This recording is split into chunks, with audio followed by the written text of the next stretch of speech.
Hi folks, I'm Sweetie Abochi and this is the AM News. Let's start with the President John Dramani Mahama, who's revealed that he will refer the findings of the Operation Recover All Loot Committee to the appropriate investigative bodies for action, adding that he will receive the report next week. Speaking during his thank you tour to the Central Region, he warned his new appointees that they will be held to the same standards as officials from the past government. We're going to implement a very strict system of accountability, and as I said, we will come out with a code of conduct for persons who occupy positions of trust. We are not going to pursue only members of the past regime to account to the people of Ghana. We're going to pursue our own people to make sure that they are held accountable to the people of Ghana. So even as we investigate those who have just left office and we carry out our Operation Retrieve All the Loot, and we implement Operation Retrieve All the Loot, those who are current office bearers should also know that they'll be held to the same standard as we are holding the past regime. After all, they say, Aba yadebo techi, yadebo bang.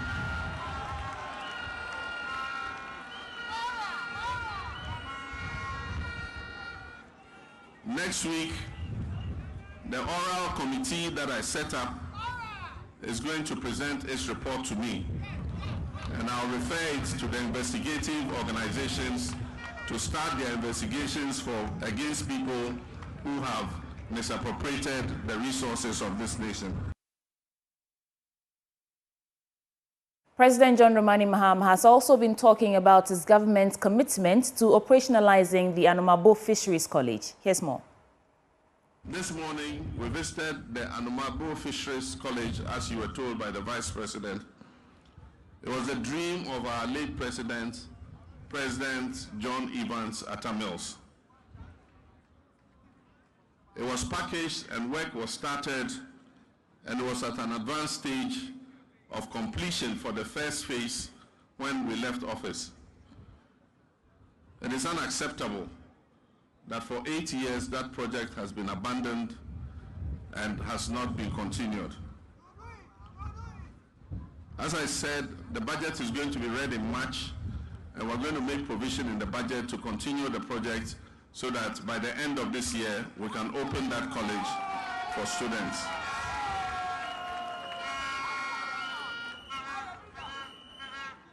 Upon completion, the project will be handed over to the University of Cape Coast and will be put under their Faculty of Agriculture to provide degrees in fishing and training in aquaculture. Let's stay on the president for a tad bit longer because he promised his government would dualize the road from Winneba Roundabout to Cape Coast.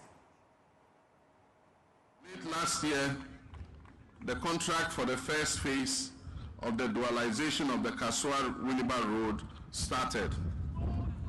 Upon completion, this project will facilitate the movement of goods and services and enhance trade. The second phase of this project will be from Winneba Roundabout to Mankesem Roundabout.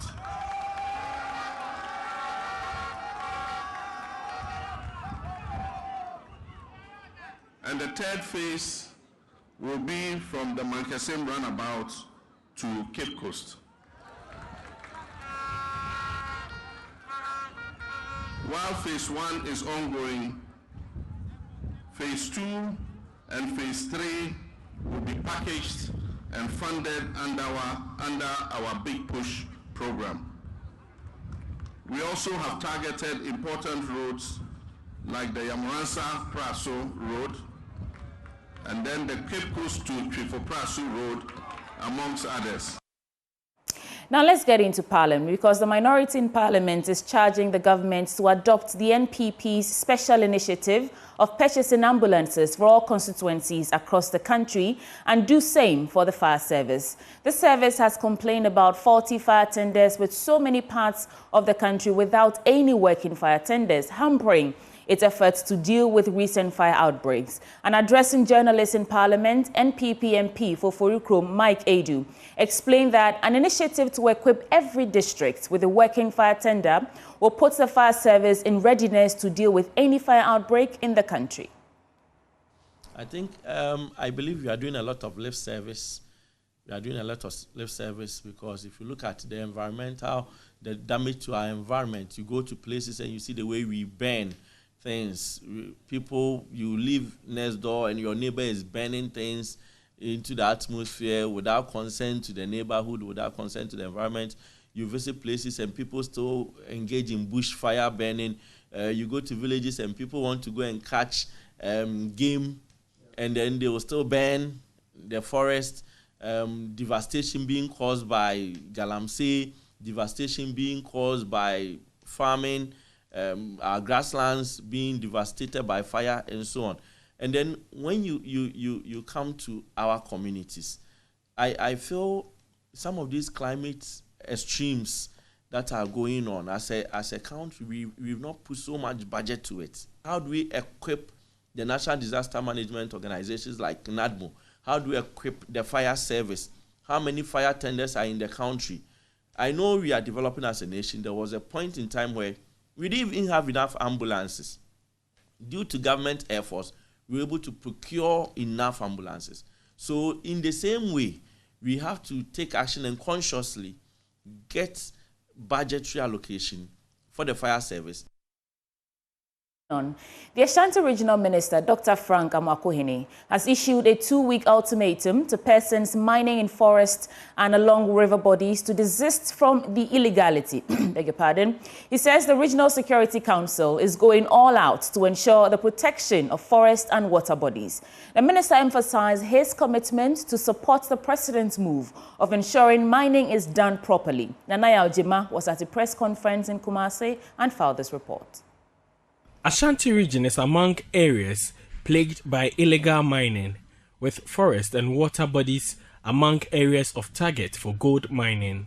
Though efforts were made by previous administrations to halt the menace, forest and water bodies have continued to come under attack. In carrying through President Mahama's drive to promote responsible mining, the Ashanti Regional Minister, Dr. Frank Amakohene, has reviewed plans to stop mining in forest reserves and water bodies. The president has issued out a directive that anyone in the forest reserves mining should vacate those spaces.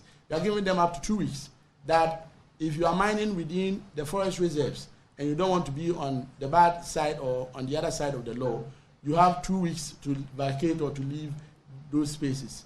Again, the other area had to do with our water bodies. So we are also giving them 2 weeks period, that if you know you have any investment whatsoever and you are on the water bodies, polluting them and then destroying our water bodies, you have 2 weeks to leave the space. We will send out a team to make sure we restore normalcy and restore order within the mining sector. In most mining communities in the region, many pits are left opened after being mined illegally. Already, the Environmental Protection Authority has started enforcements seizing some mining equipment. Dr. Amakohene has assured the government's preparedness to follow through with a comprehensive program to deal with illegal mining.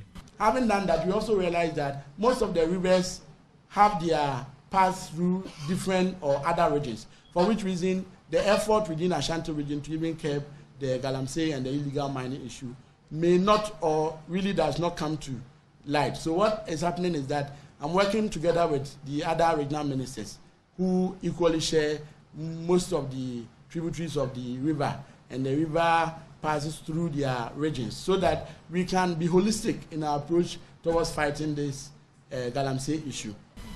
Meanwhile, the minister, in reacting to the recent violent clash between the military and illegal miners in Obuasi, said investigations are underway. He assured thorough work will be done.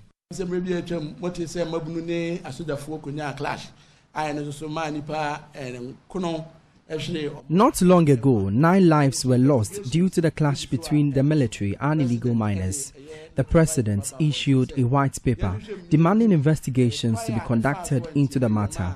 This will help us protect the people of the area.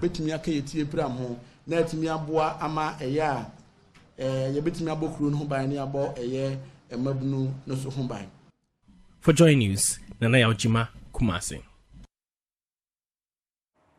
The former Hajj board has welcomed the new board's decision to investigate how a $5 million debt was incurred from past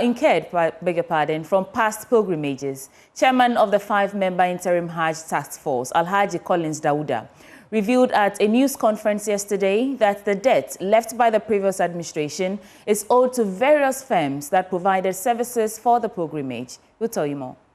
The debt is made up of the following. The company that provides catering service for us, for our programs in Mecca, we are indebted to them to the tune of $446,933 United States dollars. The airline that lifted our programs last year, we are indebted to them to the tune of $4,429,260 United States dollars. I'm talking about flying. And lastly, we are indebted to a company called Al-Jiwa that provides accommodation and catering service for our programs in Medina. That also stands at $533,333 United States dollars. Together, it's $5,409,503. We have checked around us, our neighboring countries. We checked a fare in Nigeria, and on the average, Nigeria is charging $5,500 United States dollars. However, in a sharp rebuttal, the former board challenged the figures announced by Alhaji Dauda and insisted that any such investigation should begin from 2016, when they also inherited a $7 million debt from the then NDC-led board. Alhaji Rahman Gumda, a spokesperson for the erstwhile board. Will be that fine, wonderful move if such an investigation is done. But the investigation should start from 2016, when at the time we took over, the board, the indebtedness stood at $7.87 million, in addition to 452 prospective pilgrims who paid up but could not be airlifted. But due to the intervention of government, these were airlifted to go and perform the Hajj and back. And it's instructive to also note that the amount is quoting is not the exact figure.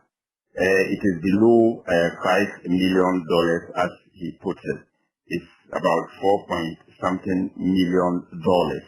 And it's also important to note that over the years, the issue of Hajj has been politicized, which shouldn't be the case. Look, this is a religious affair, and that governments have over the years subsidized this Hajj thing. But for the past 2 years, the NPP administration was unable to continue with the subsidies, as a result of which the real cost of the Hajj had to be borne by the individual citizens. I also wish to add that during our tenure, the cost had to go higher than the previous times because some novelties were introduced, such as 2 square meals a day, in the light of fluctuations in the value of our cedi against the dollar. All these things have gone to increase the cost. In other stories, the Food and Drug Authority has warned to clamp down on non-iodized salt products on the market to curb the occurrence of iodine deficiency disorders. The authority stressed that producers found culpable would be made to face the law for flouting the regulation. Salt is a core ingredient in almost every meal and holds essential nutrients for the development and survival of the human body. However, it has been identified that most local salts on the Ghanaian market do not have the required iodine content in them, putting consumers at risk. Consuming salt without the right amount of iodine could lead to iodine deficiency disorders such as goiter, infertility, growth delays, and intellectual disabilities, among others. To ensure public safety, the Food and Drugs Authority, with support from the United Nations International Children's Emergency Fund, is sensitizing artisanal salt producers on the imperative need to add iodine to their products. Faustina Atupra is the Director of the Food Safety and Consumer Education Directorate of the FDA. We are sensitizing them on the need to iodize the salt. And per our Public Health Act, it is mandatory to iodize salt. It is to ensure that the salt is iodized to a level that is 50 ppm according to the Ghana standards at the factory level, to ensure these things have been done to ensure that those who eat it, or consumers, people who consume the salt, will have enough iodine to improve the nutritional status of Ghanaians. She said her outfit would crack the ship after giving producers ample time to adjust and comply with the regulation. Iodization, what we'll do is that we'll do market surveillance activities. We'll pick from the production sites, we'll pick during transportation when they are taking it, we'll pick at the markets, and then we'll check the iodine content of it.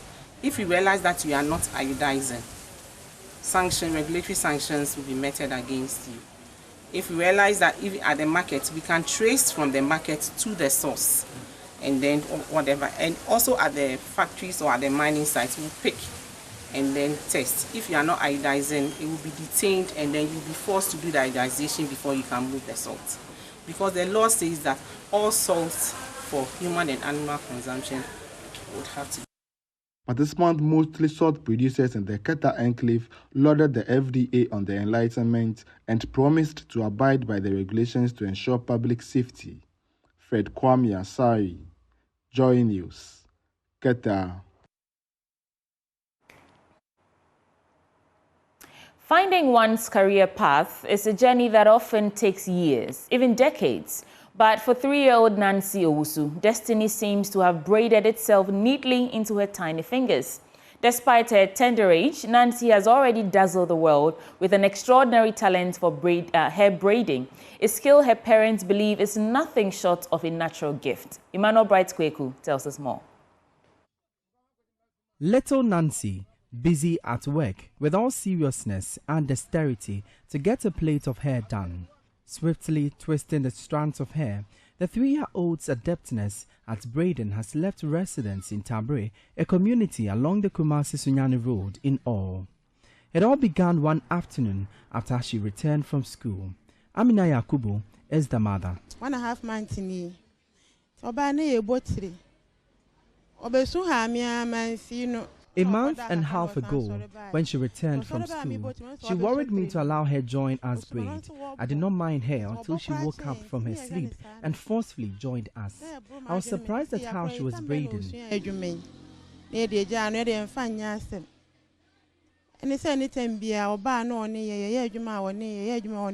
What are you holding? What is this? Where are they? Ahoma. Ahoma. And what's your day? Ahoma.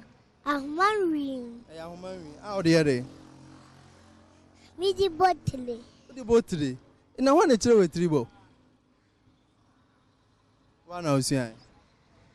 And to make us a bottle, mammy, I'll bet me abo. Bobby Name. Bobby Name. Mama Bowen. Bobo way 3 men. Until we are Mamma on Bobby.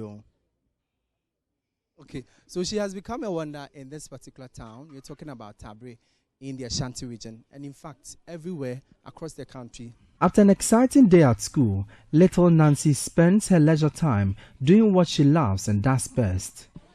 I am glad my daughter could braid because she could also take up my job. Little Nancy isn't only a wonder in a small Tabre community, she's left social media users agog. Realizing her uniqueness and potential, Ebenezer Kubila, a relative, now her social media manager, set up an account on various platforms to expose the unique skill to the world. I want the whole world to hear of her. And also, I myself want to build her to some extent that even if her mother is not there, she can do something for herself as far as the talent is concerned. So every time I keep on motivating her to keep on doing it. In the last few months, little Nancy has attracted a lot of customers to her mother's beauty parlor to receive the gentle, soft touch of her tiny hands. Some people just come here for her to touch their hair for them. They can even wait for hours for her to return from school.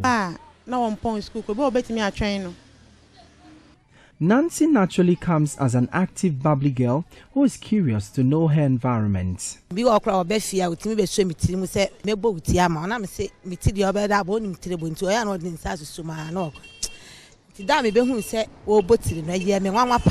She told me some time back that she would want to braid my hair, but I never believed her until I saw her braiding with her mother. I was surprised.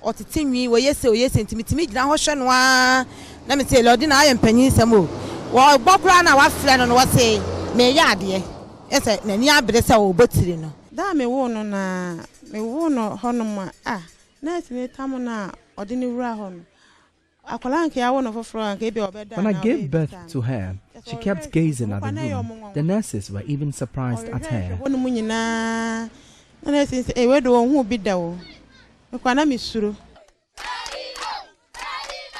With no official attempt for a world record, you perhaps may want to consider her Ghana's youngest braider. For Joy News, my name is Emmanuel Bright Kweku. How old are you? 3 years. You are 3 years old. On that rather lovely note, let's get into our business update now with Benjamin Akapo.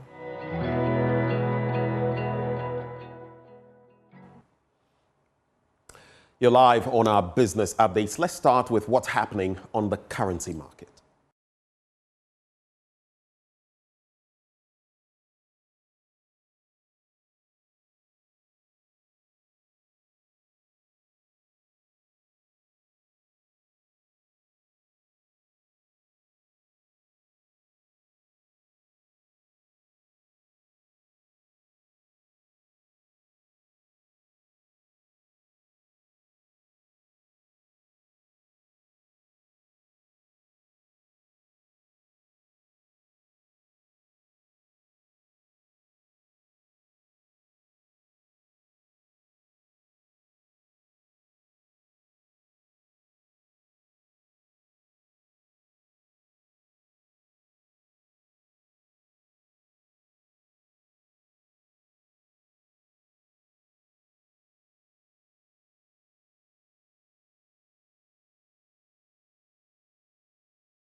Well, let's get into the stories now. And former managing director of SIC Insurance, Hollister Duayentomi, has withdrawn the legal application challenging the termination of her appointment by President John Dramani Mahama.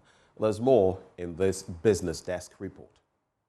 Joy Business understands that she took this action after a meeting between the two parties at the center of this impasse earlier today. We are also learning that she has also stepped down the application seeking to challenge the appointment of James Ejenim-Boateng as the new managing director of SIC Insurance.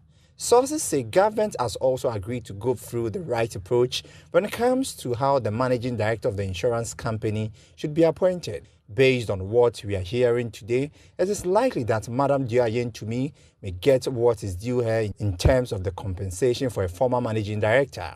There are also strong indications that there will be a formal handing over next week with the necessary documentation between the former managing director, Hollister Duayentomi, and the current boss of SIC Insurance, James Ejenim-Boateng.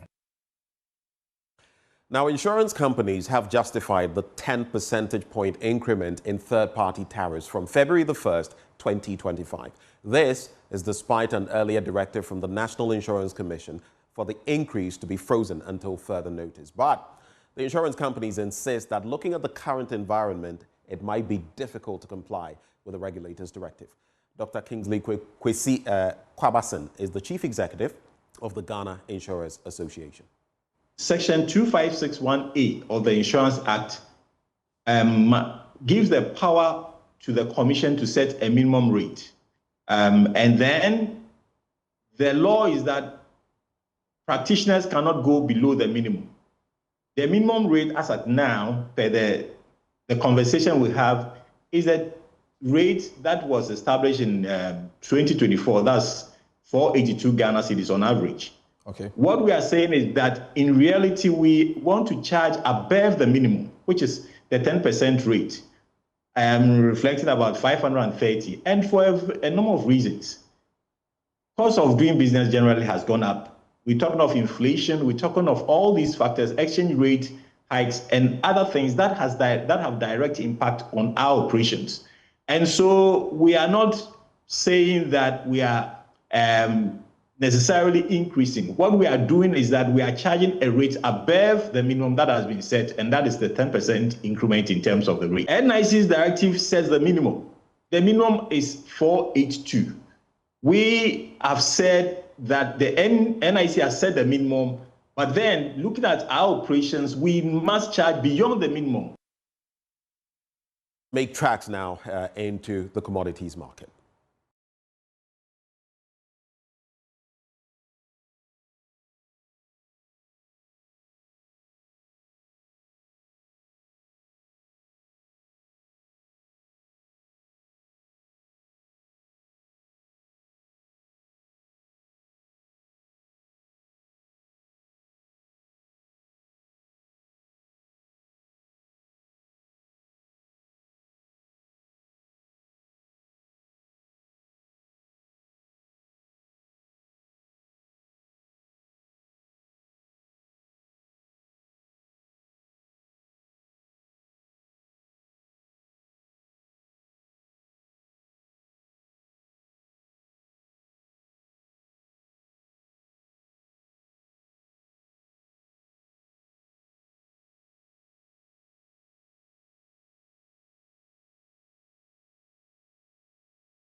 And that's how we cap off our business updates. Handing over back to Sweetie Abochi. Well, thank you, Babatunde, for serving as business updates. But that's it for the AM News Bulletin on the AM show. Coming up next is the News Review segment. And those who will join us, Andrew Appiah-Dankwa, he's spokesperson for the Movement for Change. Kwame Nkrumah Botio is General Secretary of the CPP. And Kofi Apalu, Liberal Party of Ghana. They join us to review the newspapers. We'll be back in a bit.